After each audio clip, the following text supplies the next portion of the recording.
Christ régner dans ces moments, dans ces différents partages, qu'il puisse régner dans ce lieu, mais non seulement dans ce lieu, dans cette ville, et non seulement dans cette ville, mais avant tout dans nos cœurs. Amen. Alors Timothée le rappelait tout à l'heure, effectivement, ça ne vous a pas échappé, hein. C'est la fête des mères aujourd'hui. Et si vous n'avez pas, si ce n'était pas le cas, si vous n'aviez pas fait attention, maintenant vous n'avez plus d'excuses. Hein. Vous êtes au courant.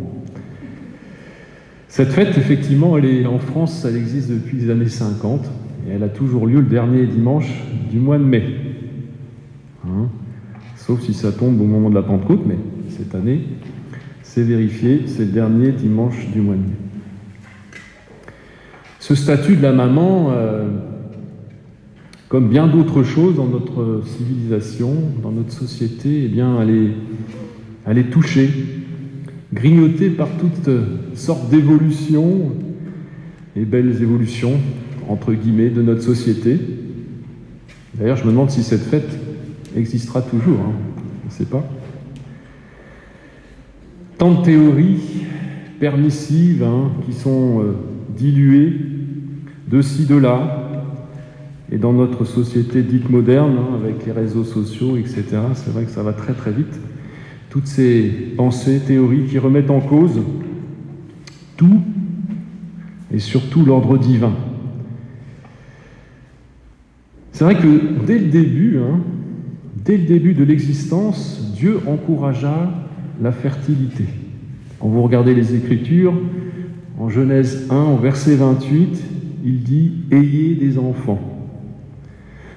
Dès le départ, le Seigneur, dans sa création, incite effectivement cette fertilité, ce qui confirme le rôle central de la femme, et donc des mères. Ce sont elles qui portent en leur sein la descendance des hommes. Alors forcément, Ève, la mère de l'humanité, jusqu'à Marie, cette nouvelle Ève, en passant par Sarah, Rebecca. Vous connaissez tous ces passages de la Bible. Et je fais une petite parenthèse, quand vous regardez, grand nombre de ces femmes, à la base, n'étaient pas fertiles. Et Dieu a accompli un miracle à travers ces femmes quand elles sont devenues des mères. Donc la Bible offre un tableau immensément riche et inépuisable de la maternité et des mères. Alors ce matin, je voudrais mettre l'accent sur la notion de la femme, qu'elle soit mère ou non.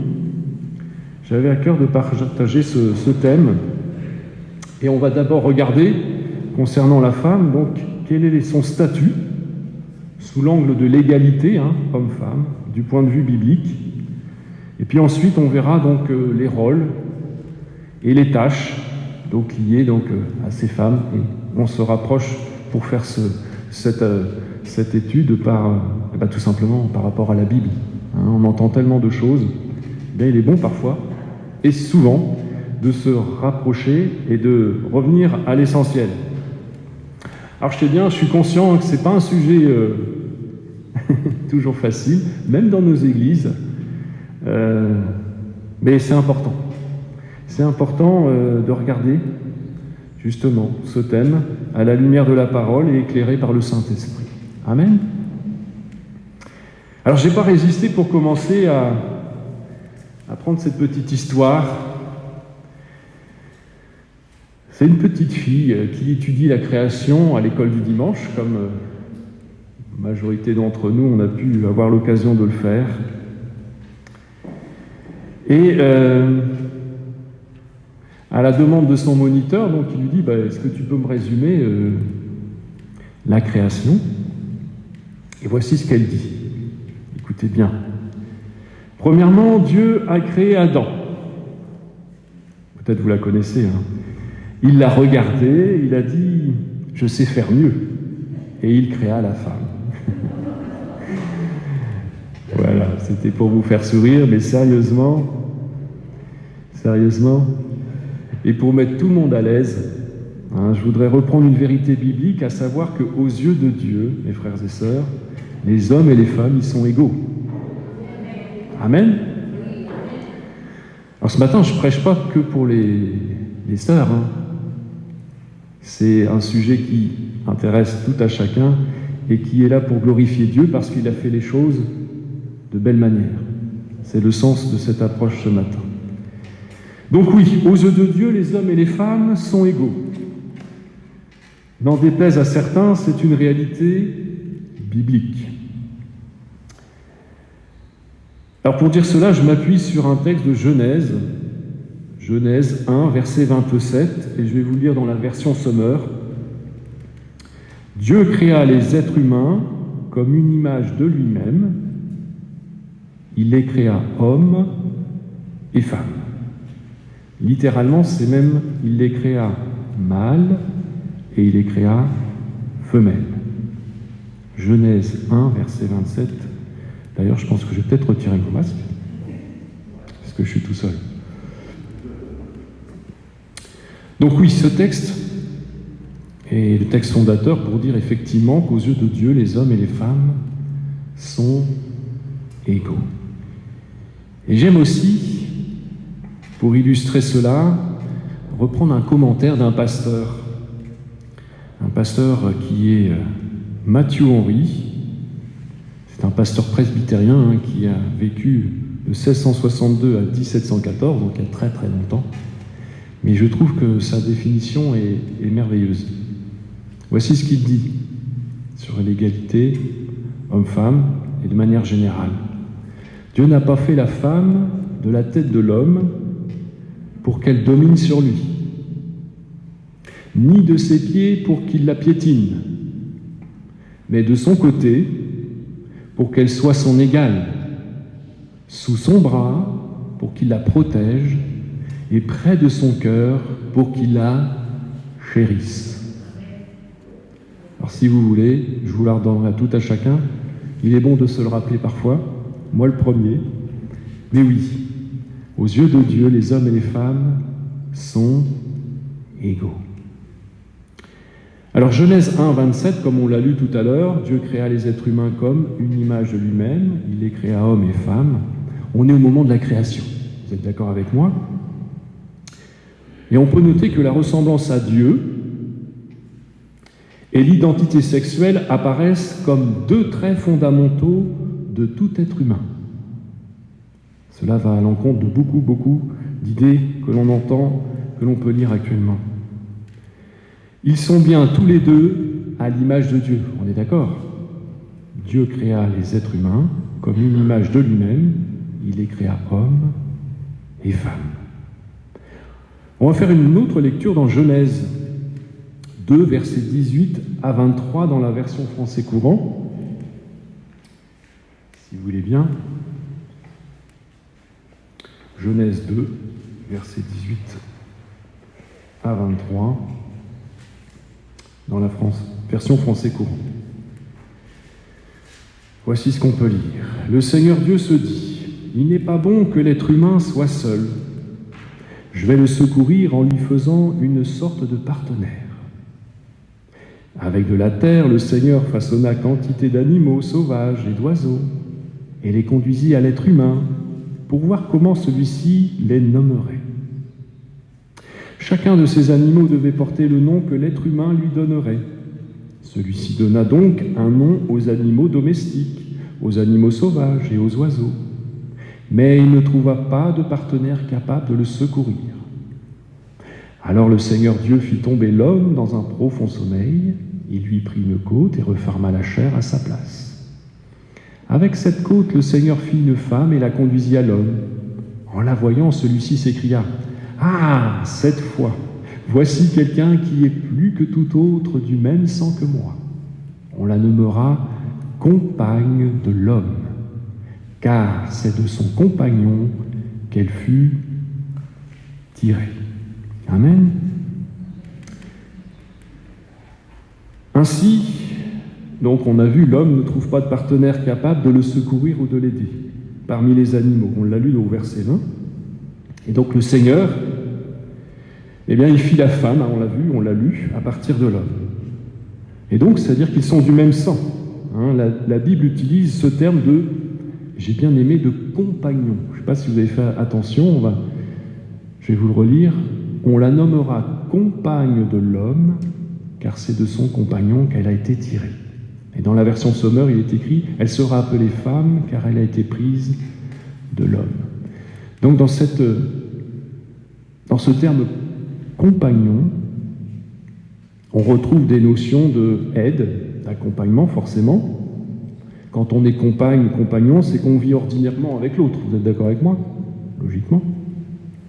Qu'on est auprès de lui, qu'on partage ses occupations, ses joies, ses peines, le même idéal. On peut dire que les compagnons, donc la compagne, le compagnon, ils se complètent dans leurs rôles différents. Disons-le, c'est vrai que Adam cherchait une aide, mais dans le terme aide, ça ne sous-entend pas que la femme vaut moins que l'homme. C'est une question de rôle et non pas une question de valeur. Mais c'est vrai qu'il y a une notion de hiérarchie qui se pose. Et cette dernière, on va dire qu'elle s'est accentuée au moment de la chute. Donc là, vous avez bien compris, on était au moment de la création. Dieu a créé toutes choses. L'homme, la femme, ils sont égaux. Il y a cette notion d'aide, de compagnon. Et là, malheureusement, la chute. La chute arrive. Et ça, on peut le lire dans Genèse, vous connaissez tous ces passages, mais il est bon de les reprendre. Genèse 3. Genèse 3, versets 1 à 6.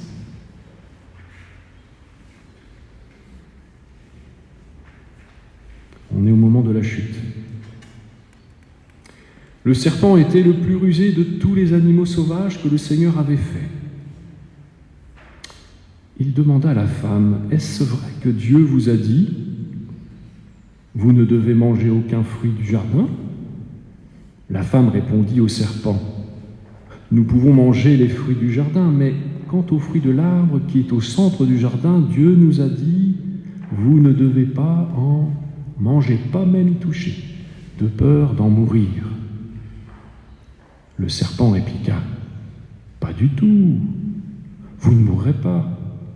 Mais Dieu le sait bien, dès que vous en aurez mangé, vous verrez les choses telles qu'elles sont, vous serez comme lui, capable de savoir ce qui est bon ou mauvais. » La femme vit que les fruits de l'arbre étaient agréables à regarder, qu'ils devaient être bons et qu'ils donnaient envie d'en manger pour acquérir un savoir plus étendu. Elle en prit un et en mangea, puis en donna à son mari qui était avec elle, et il en mangea lui aussi. Et on va tout de suite au verset 16 à 19. On va voir les conséquences, malheureusement. Le Seigneur dit ensuite à la femme, « Je rendrai tes grossesses pénibles, tu souffriras pour mettre au monde tes enfants. Tu te sentiras attiré par ton mari, mais il dominera sur toi. » Il dit enfin à l'homme, « Tu as écouté la suggestion de ta femme et tu as mangé le fruit que je t'avais défendu. Eh bien, par ta faute, le sol est maintenant maudit. Tu auras beaucoup de peine à en tirer de ta nourriture pendant toute ta vie. Il produira pour toi épines et chardons. Tu devras manger ce qui pousse dans les champs. Tu gagneras ton pain à la sueur de ton front, jusqu'à ce que tu retournes à la terre dont tu as été tiré, car tu es fait de poussière. » Donc pour résumer, Dieu a placé ce premier couple dans un jardin paradisiaque, on le sait, où l'homme et la femme partagent un même bonheur, celui de jouir de tous les bienfaits de Dieu, y compris sa présence. Malgré tous ces enchantements, l'homme et la femme en viennent à douter, forcément sous l'influence du malin, de la bonté et de la générosité de leur Créateur. Une petite parenthèse que j'ai mise, mais cela peut aussi nous arriver, je pense. Et donc, ils ont désobéi. Ils lui ont désobéi, ils ont revendiqué leur autonomie pour décider par eux-mêmes de ce qui était bien ou mal.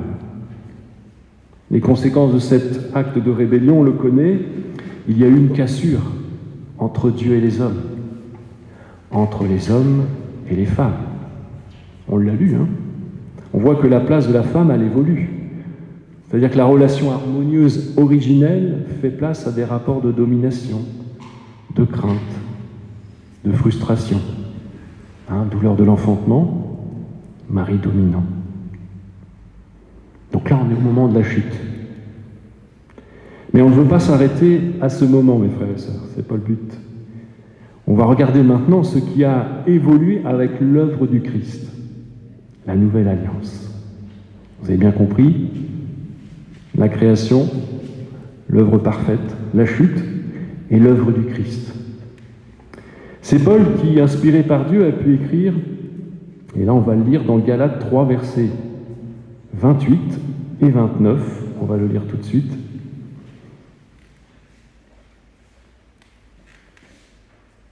Ça s'affiche. Donc il n'y a plus ni juif, ni grec, il n'y a plus ni esclave, ni libre, il n'y a plus ni homme, ni femme, car tous vous êtes un en Jésus-Christ. Amen.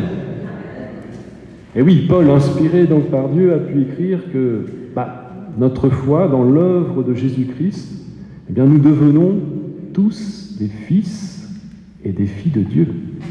Il n'y a plus de différence. Même entre les hommes et les femmes, on est tous héritiers des biens que Dieu a promis. Il a écrit aussi dans 1 Corinthiens, chapitre 11,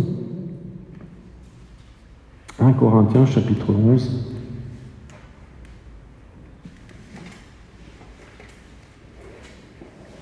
à partir du verset 3.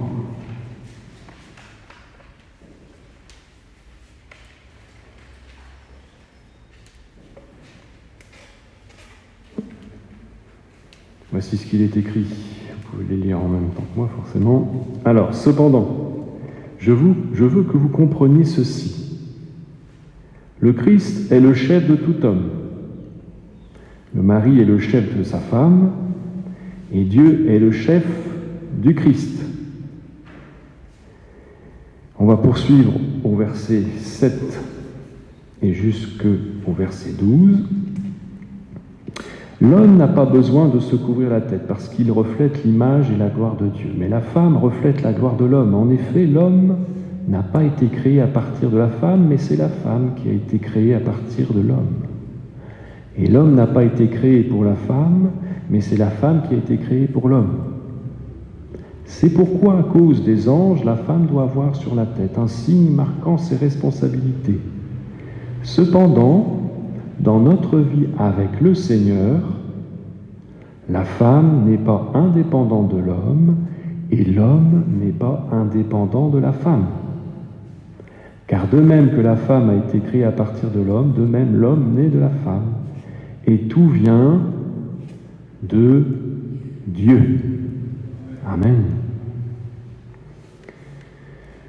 Donc on l'a lu au verset 3, il attire notre attention. L'apôtre Paul, c'est que Christ est le chef de tout homme. L'homme est le chef de la femme, et le chef du Christ, c'est Dieu.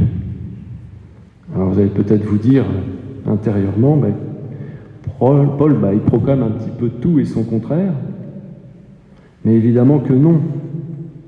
Dieu ne se contredit pas. Simplement, Paul veut clarifier les choses dans le contexte de l'église de Corinthe. Et oui, dans la dépendance mutuelle qui lie l'homme et la femme,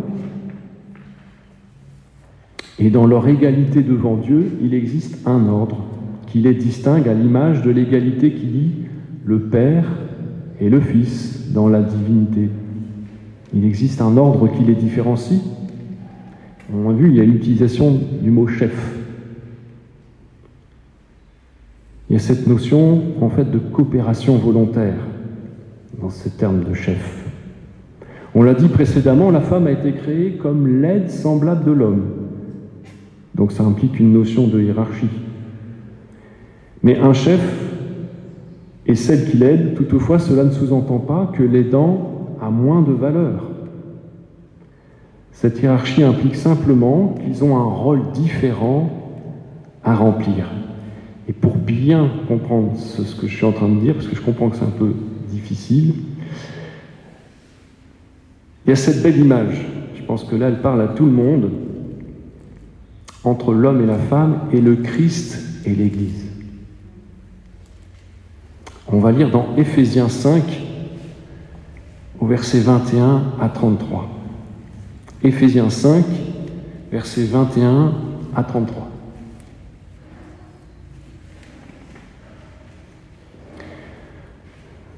L'image est plus que parlante.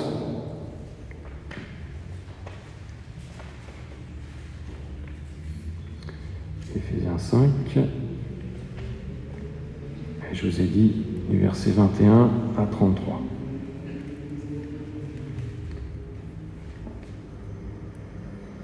Soumettez-vous les uns aux autres, à cause du respect que vous avez pour le Christ. Femmes, soyez soumises à vos maris, comme vous l'êtes au Seigneur, car le mari est le chef de sa femme, comme le Christ est le chef de l'Église. Le Christ est en effet le sauveur de l'Église, qui est son corps.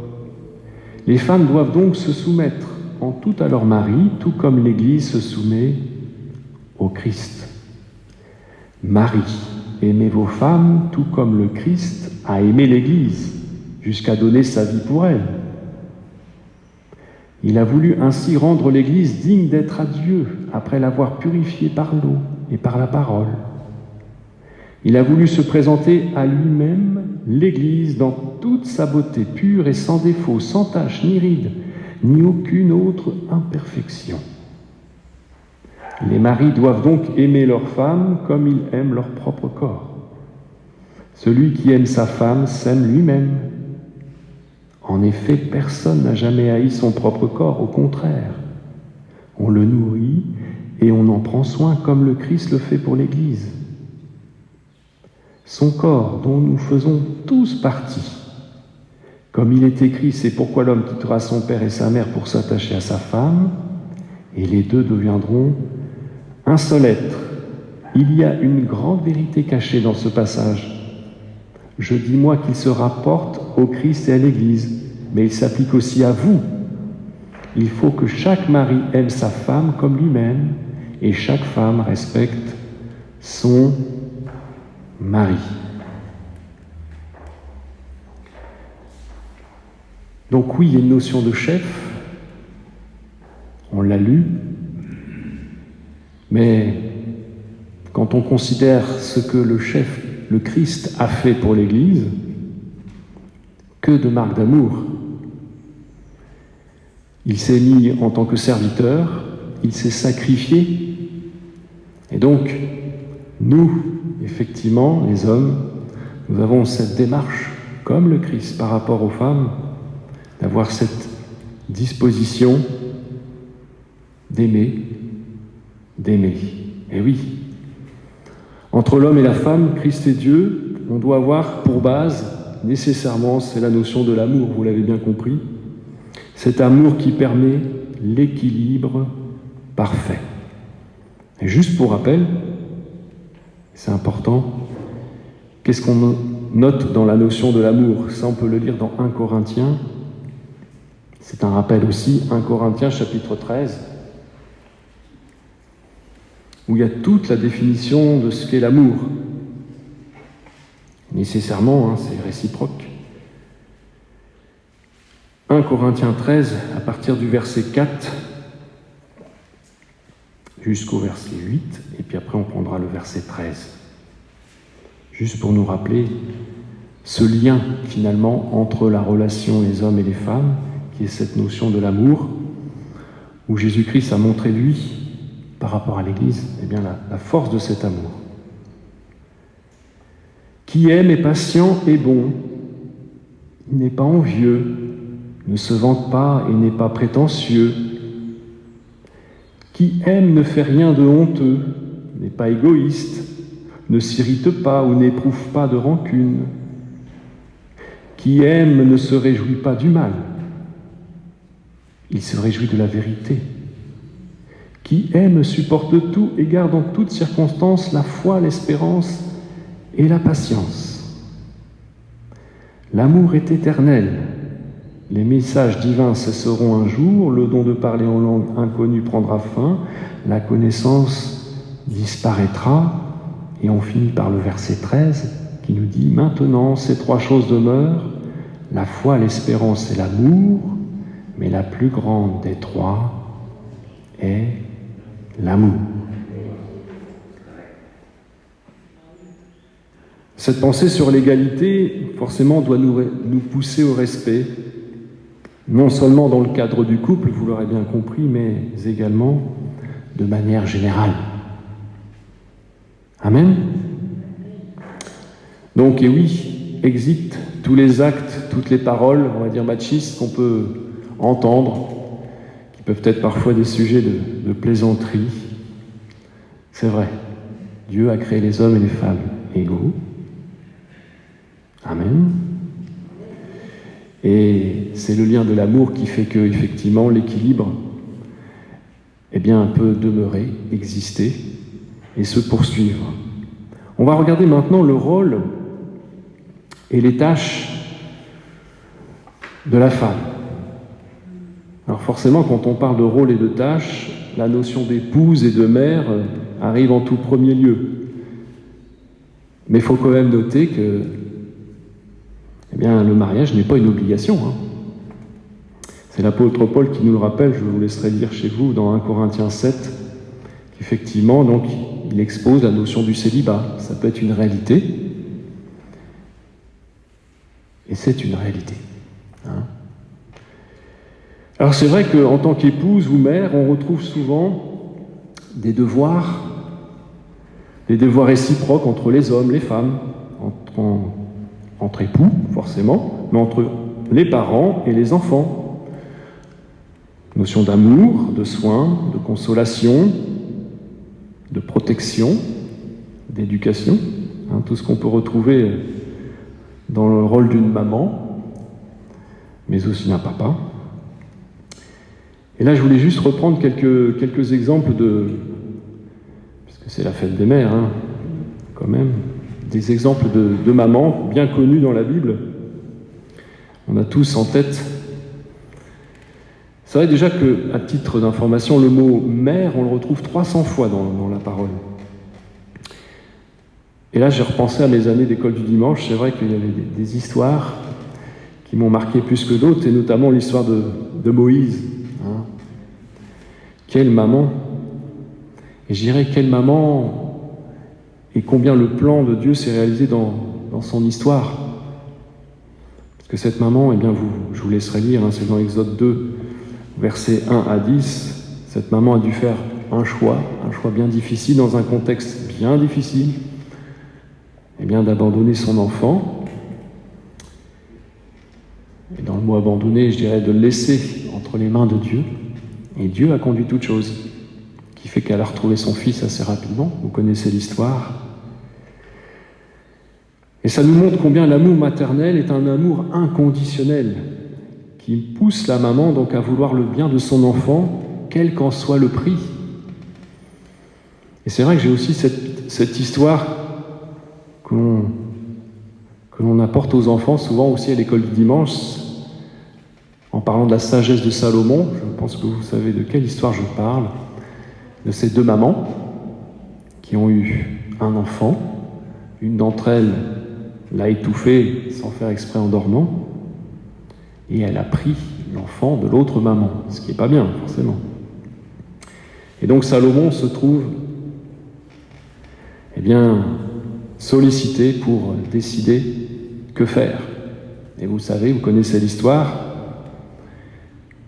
Dans sa sagesse, il dit, écoutez, on va couper l'enfant en deux. Mais c'était une sagesse forcément intuitive, parce qu'il savait bien que la vraie mère, eh bien, avait tout simplement fait le choix de laisser l'enfant à l'autre maman pour lui laisser la vie parce que c'était son enfant. Vous voyez, ça va jusque-là. Un amour maternel, un amour inconditionnel. Alors oui, cela on le retrouve pour nos mamans, mais je ne veux pas trop ce matin continuer à m'alourdir sur ces domaines. Je voudrais qu'on prenne le temps de voir tout simplement le rôle et les tâches spirituelles des femmes dans et hors de l'Église. C'est vrai que c'est un sujet aussi, on va pas dire sensible, mais c'est important de considérer. Parce que je trouve qu'il est bon d'encourager mes sœurs.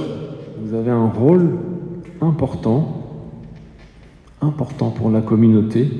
Et c'est important ce matin d'appuyer sur ce sujet pour nous encourager les uns et les autres et de voir qu'effectivement, eh bien, la vie de l'Église, c'est une harmonie entre les hommes et les femmes. Amen. Alors oui, les exemples sont nombreux dans les Écritures, dans l'Ancien Testament, dans le Nouveau Testament, de femmes qui ont eu un rôle primordial. Je pense que vous avez tout de suite en tête des noms. Mais il y a eu des prophétesses, il y a eu Myriam, il y a eu Déborah, il y a eu Anne, puis il y a eu aussi des ouvrières dans l'Église, Priscille par exemple, Phobé. Et je dirais qu'on peut caractériser donc toutes ces femmes, et si elles apparaissent dans la parole, c'est qu'il y en a une utilité nécessairement, Dieu l'a permis. Si on prend Ève par exemple, comment on pourrait la qualifier, Ève ? Je vais vous aider alors. C'est la femme curieuse. Myriam, c'est la femme ambitieuse. Déborah, par exemple, c'est définie comme la femme patriote.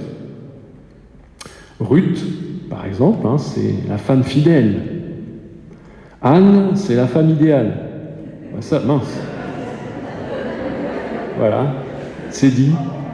C'est pas moi qui le dis, c'est écrit. Je plaisante. Mais c'est la réalité, c'est écrit. Abigaël, c'est la femme capable. Il y a la Sunamite aussi, qui est la femme hospitalière. Il y a Esther, donc la femme qui renonce à elle-même. Il y a la Cananéenne, qui est la femme de foi. La liste est encore longue, mais Marie, la femme choisie par Dieu. Marthe, la femme maîtresse de maison, la femme soucieuse.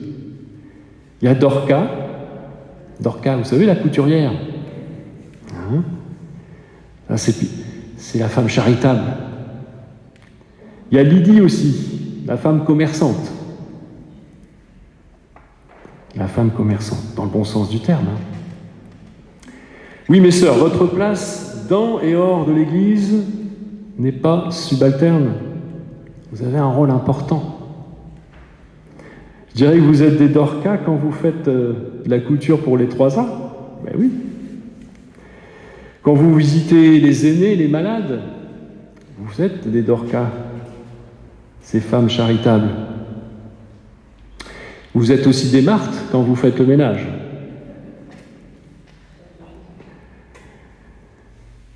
Quand vous préparez des petits plats, que ce soit pour la mission, pour toute autre œuvre.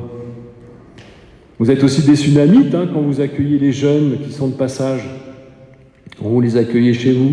Et puis je pourrais faire encore une liste bien grande dans des domaines que sont la musique, le chant, l'administration d'œuvres aussi. Vous êtes, mes sœurs, appelées à être pleinement actives, comme toutes ces femmes de la Bible que l'on a pu décrire brièvement et résumer, mais vous êtes invitées à être pleinement actives au sein même de l'Église. En parlant de cela, je ne peux pas faire abstraction effectivement à un domaine qui est le domaine de l'enseignement. C'est un sujet parfois un peu difficile, effectivement, mais on va en parler ce matin, il n'y a pas de souci. Et pour ça, on va lire dans 1 Timothée, au chapitre 2, au versets 9 à 15, et moi je vais lire dans la version Sommer.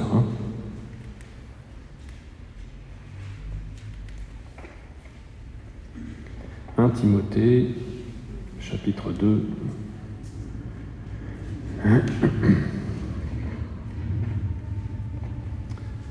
Du verset 9 à 15.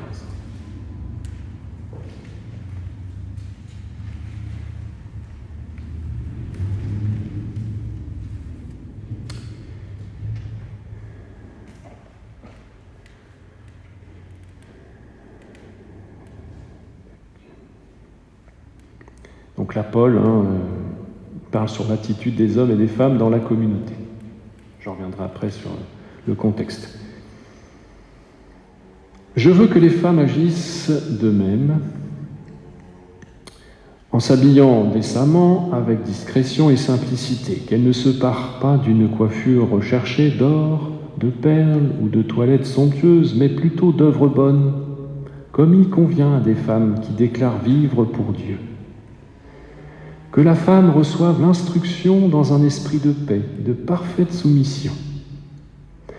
Je ne permets pas à une femme d'enseigner en prenant autorité sur l'homme, qu'elle garde plutôt une attitude paisible. En effet, Adam fut créé le premier, Ève ensuite. Ce n'est pas Adam qui a été détourné de la vérité, c'est la femme, et elle a désobéi au commandement de Dieu. Mais elle sera sauvée grâce à sa descendance. Quant aux femmes, elles seront sauvées si elles persévèrent dans la foi, dans l'amour et dans la vie sainte, en gardant en tout le sens de la mesure. Amen. Là, il faut rappeler le contexte, mes frères. Le contexte de ces écrits, c'est l'église d'Éphèse. C'est une église que Paul a implantée lors de son 3e voyage. Il y est resté 3 années, et puis après il a laissé la main donc à son jeune assistant Timothée. Et il semblerait que certains s'opposaient à Paul, en enseignant de nouvelles pensées qui n'étaient pas du tout bibliques. Aussi Paul écrit, il en était, on va dire, responsable, donc il était obligé d'écrire, il écrit à Timothée pour lui expliquer comment faire face et ramener l'ordre. Car de toute évidence, ces mauvais enseignements provoquaient du désordre dans la tenue des cultes. D'un côté, les hommes priaient à la légère, ça on a pu lire au verset 8, et puis de l'autre, les femmes, elles, attachaient plus d'importance au paraître qu'au être. Et visiblement, elles prenaient la parole pendant le culte, elles bavardaient entre elles. Donc la proposition de Paul, les tranchait. Pour autant, elle demeure, par certains côtés, innovante par rapport à son époque. Il faut quand même se remettre dans le contexte. N'oublions pas qu'à l'époque, la culture des patriarches. Donc l'homme domine, et la femme est souvent donc cantonnée au foyer. Et c'était pas que chez les Juifs, c'était pareil chez les Grecs et pareil chez les Romains. Et donc ici, Paul estime que la femme a droit à l'instruction. Et ça, c'était déjà à l'époque quelque chose d'incroyable. Il a dû en choquer plus d'un. Le mot silence, ici, exprime le respect, le calme envers la parole et celui qui l'annonce. Quand on revient au verset 12, c'est celui souvent qui apporte parfois des discussions. Je le répète, je ne me permets pas à la femme d'enseigner ou de prendre autorité sur l'homme, elle doit garder le silence. Donc il se trouve pourtant dans les Écritures ce verset, on est d'accord, on vient de le dire. On ne peut et on ne doit pas faire l'impasse. On parle bien ici, effectivement, de la prédication avec autorité, de la parole de Dieu dans l'Église, ce qui implique l'enseignement de la doctrine, de la théologie, et puis la notion aussi de diriger l'Église. Et là, Paul estime que c'est un rôle pour certains hommes, tout comme le fait d'avoir l'autorité pour diriger la même Église. Ceci dit, mes sœurs et mes frères, il y a moult choses à réaliser.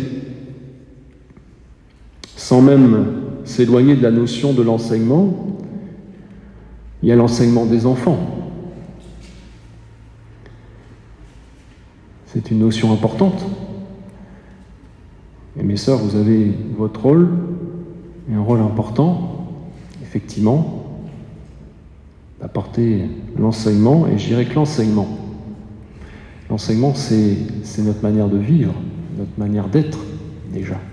C'est ça, déjà, le premier enseignement. Puis il y a la notion de témoignage. Il y a l'exemple de Priscille et son mari Aquilas.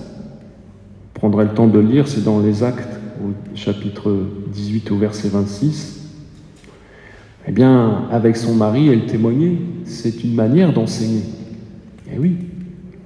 Quand on parle à des inconvertis ou même à des jeunes convertis, eh bien, on peut apporter. Mes sœurs, vous pouvez aussi apporter l'enseignement de ce qu'il faut faire, pas faire, d'encourager. Donc oui, cette notion, elle est parfois décriée ou recriée, enfin, on peut dire ce qu'on veut, mais bon, c'est les Écritures. Je pense qu'il est important eh bien, de s'y tenir et de l'enseigner, tout simplement.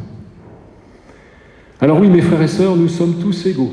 J'espère que vous l'aurez compris ce matin, devant notre Seigneur, plus d'hommes, plus de femmes, mais des héritiers, des enfants de Dieu, graciés par l'œuvre de notre Sauveur Jésus-Christ. Nous avons la même valeur aux yeux de notre Créateur. C'est l'amour qui doit guider nos relations et nous amener au respect mutuel, homme-femme, femme-homme. Et donc c'est l'harmonie. Chacun dans son rôle, dans ses responsabilités au quotidien, dans nos foyers, au travail, à l'Église et hors de l'Église. Soyons des exemples. Je disais tout à l'heure, pour commencer, tant de théories, tant de choses sont dites pour diviser, pour faire un camp contre l'autre. Mais on l'a vu ce matin, nous sommes égaux devant Dieu. Et animés par l'amour que Dieu met dans nos cœurs, eh bien, nous voulons préserver cette harmonie au sein de l'Église, hors de l'Église, et par nos paroles, nos actes, montrer au monde entier eh bien, que la création de Dieu est belle et que quand le Christ est dans le cœur des hommes et des femmes, eh bien, il y a l'harmonie. Amen. Et pour conclure, je tenais à faire une petite ouverture pour chacun d'entre nous. C'est d'aspirer, spirituellement forcément, d'être comme des mamans. Je m'explique. Nous qui sommes chrétiens, mes frères et mes sœurs, sachons être comme des mamans, enfantons des âmes, aimons les âmes, nourrissons, instruisons les âmes qui sont autour de nous. Comme une maman veille sur son enfant, comme une maman enfante, aime, nourrit, instruit, nous aussi, qui sommes les disciples du Seigneur, nous sommes appelés à enfanter des âmes, à aimer les âmes, à nourrir, à les instruire. Ça sera peut-être le sujet d'une autre prédication, mais soyons ces disciples vivant dans l'harmonie au sein de l'Église et hors de l'Église, tous égaux devant le Seigneur. Amen. On va finir, on va prier si vous voulez bien. Seigneur,